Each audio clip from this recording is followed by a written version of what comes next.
We will start when we search for the origin of Tibetan Buddhism. We'll go all the way back to Buddha. We mentioned him a little bit yesterday. So around 2,600 years ago, a prince was born somewhere in a little kingdom in Nepal. It wasn't like a prince that they had a huge country. It was a prince of one of these little feudalic kind of city country. And the king at that time had a great astrologer, and the astrologer told him, this boy can be one of two. He can be the greatest king or the greatest spiritual teacher. And the king said, forget spiritual teacher, I need an heir. I need a man, a boy heir. What can I do so he becomes a king and not a spiritual teacher? And then the astrologer told him he should not see suffering. If the boy sees suffering, he will become a spiritual teacher. So the king prepared the whole little kingdom, that little palace where they were, so the boy would not meet suffering. It was like a hermetic environment. He didn't see disease, he didn't see old age, he didn't see death. And this is how Buddha grew up, and it made him extremely sensitive. Yeah, there was no suffering there to dilute his sensitivity. And then, as the story goes, the story has probably a lot of biographical elements, but also some of the legend in it. He's a founder of a religion. They usually spice up, put some bells and feathers there on the story, but he's definitely a historical figure. The story goes, he escapes the guards, he goes to the city next door, and he sees basically his kingdom. He sees suffering, he sees old age, he sees disease, and he sees death, and he's not willing to take it. He is not going to sit and the pleasant life of the palace as long as there is suffering in the world. So he sets out. It's this classic, again, this is more of the legend. All the palace is sleeping at night and only Buddha is awake. He takes with him very few things, gives up the life of a prince, and goes into the forest to find truth. Apparently, if you wanted to find truth in those days, you would go in the forest. This is like what you would do. Yeah, today you go to India, that time you'd go to the forest. He got to the forest and he met the yogis there, the ascetics there. And at that time, this whole super ascetic path was in fashion. And they were eating very, very little, torturing the body. Basically, if you remember from the story, from the model that we presented of the five bodies, they were torturing and humbling the physical structure in order to rise to the higher ones. It's a path that works. I mean, you do energize the higher, but you also damage your body often irreversibly. He was doing some very hard practices. He was very serious. But at a certain moment, he understands that this path of extremeness is not right. Yeah, he comes with he says it's like a string of a guitar. If it's too tight, it breaks. If it's too loose, you can't play on it. And this comes with this famous middle path of Buddha, in which there is a self-discipline, but also there is not a torture of the body. The body is put in its place, the efforts are put in their place, but not to their extreme. But once you see Buddhism today, you think, and you see the real Buddhist and the effort that they make, you think, okay, if this is the middle path, what would be the extreme? They eat, many of them, the last time at 12:30, eating very, very little, sleeping 2-3 hours in a box, never lying down.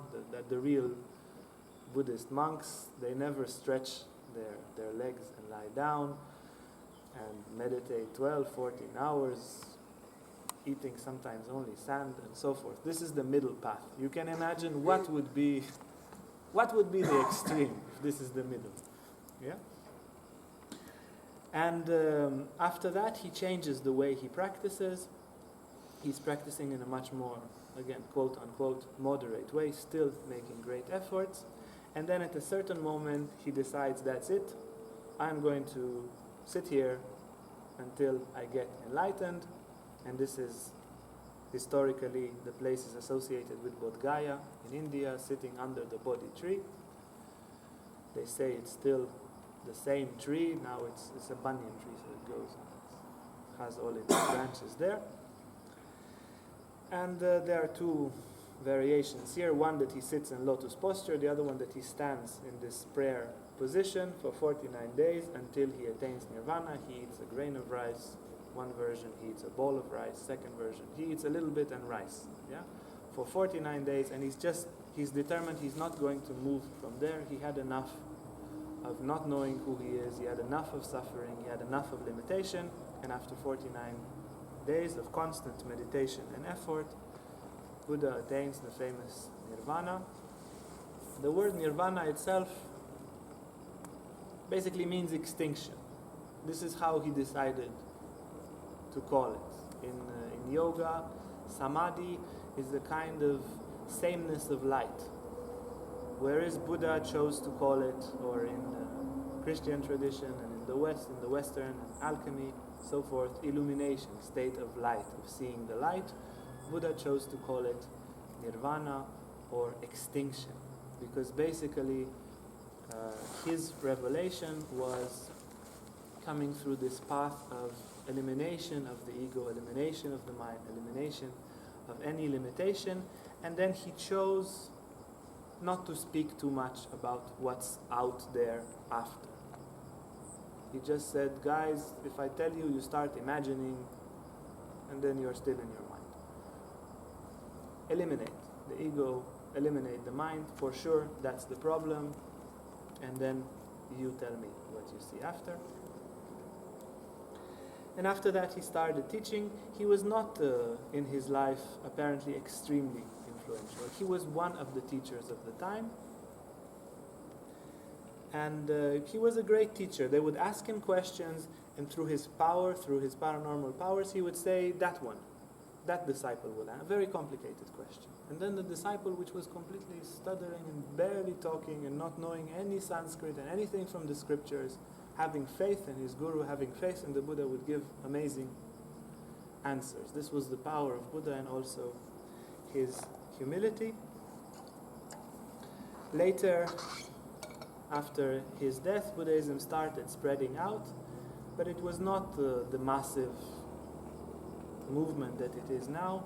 Only later, as I mentioned also yesterday, with the great emperor Ashoka, who conquered India and then repented after the battle and said, I should never fight wars, I should do justice and be a peaceful man. And then he brought out Buddhism, he established the big Buddhist universities, and for that period India was Buddhist. It was basically the blossoming of Buddhism is about 200 years after Buddha.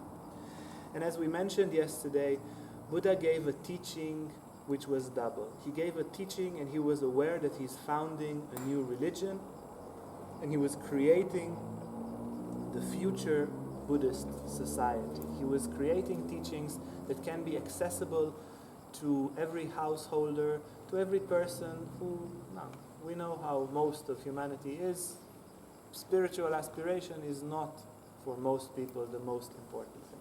It is a thing. They want to spice their life with spirituality, but if you ask them between pleasures, comfort, family, money, and spirituality will be, in the good case, somewhere in the middle, definitely not on the top. So he created Buddhism for mundane human beings, and you can find a lot of it in the teachings of the Dharmapada, his famous the collection of his teachings, and then also an underground esoteric current which was basically orally passed, and still some of the teachings of Buddha since then, according to the Buddhist tradition, some of it has never been written. It is only passed from master to disciple with speech. It's too sacred, it's too powerful to be expressed in writing, so it doesn't get diluted by people who are not supposed to hear it. And this esoteric teachings basically brought birth to the special Tantric Buddhism, And when we speak about Tantric Buddhism, we speak about all the esoteric side, or all the important esoteric side, especially of the northern Buddhist tradition, of the Mahayana tradition. Uriel, can I ask a question real quick? Absolutely. Michael and I were talking, I was in Dharamshala last year, and can you hear me okay? Yeah, yeah. And somebody explained to me that the Dalai Lama writes very exoteric books, but in his public addresses, particularly to the Tibetan community, it's very esoteric. He's Yes. describing a lot of the mechanics of Buddhism. Yes. Is that correct as far Yeah, as yeah, you know? absolutely. In his, the Dalai Lama is a very wise man, and he will not go in front of a group of Americans and start to explain to them all sorts of works of the deities and all sorts of that God, making love to that God, and giving birth to I don't know what, and all sorts of very deep states of meditation. He gives this exoteric teachings, which is good. I mean, it's helping people in their life to be more present, to be more peaceful, more compassionate, and it's written very well with a lot of wisdom. But he also gives initiations in Kala Chakra, in Pova, in the deep Tibetan esoteric teachings. For example, how to leave your body consciously and so forth. He's teaching that, and not only when it comes to people like the Dalai Lama, it's not just a formal teaching. He gives a certain energetical impulse while he's doing that in order to actually induce these very high mystical states for the people around him. The Dalai Lama himself is not, he is the highest somehow uniting authority, but he's not the greatest mystic of Tibet. There are other saints in Tibet, some of them basically have been in retreat for 50, for 60, for 70 years, and they hold much greater paranormal power and much greater esoteric knowledge. But they still take him, they still follow him, because they are kind of, in order to be united, they need to have one source of authority. He is a great mystic, he is a great saint, but in the Tibetan tradition, and Tibetan tradition alive today, there are some much greater ones, there are much greater gurus still. The only reason I mentioned it because he seems to follow this pattern that you're talking about, the Siddhartha followed with exoteric and esoteric Yes, teaching. yeah, because he's also a political leader, and he's doing basically a good job on both sides. He's really doing a very good job. I'll just end with a prophecy. Tomorrow we will speak about Padma-Shambhava, the second Buddha. And Padma-Shambhava, he wrote a prophecy 1,400 years ago. The text was sealed, and he wrote, just related now to Nathan's question, he wrote like this: when the iron bird will be flying in the sky, and horses will be riding on wheels, the Tibetan people will be scattered out like ants in the land of the pink-faced savages. That's us. That's us. Yeah, you can see me especially. Not you. Oh. Also Yeah. you know. So you can hear the iron bird very often here, also passing, and horses riding on wheels with cars with horsepowers. And you can imagine to see such a thing 1,400 years ago in a text which was sealed then. What a vision!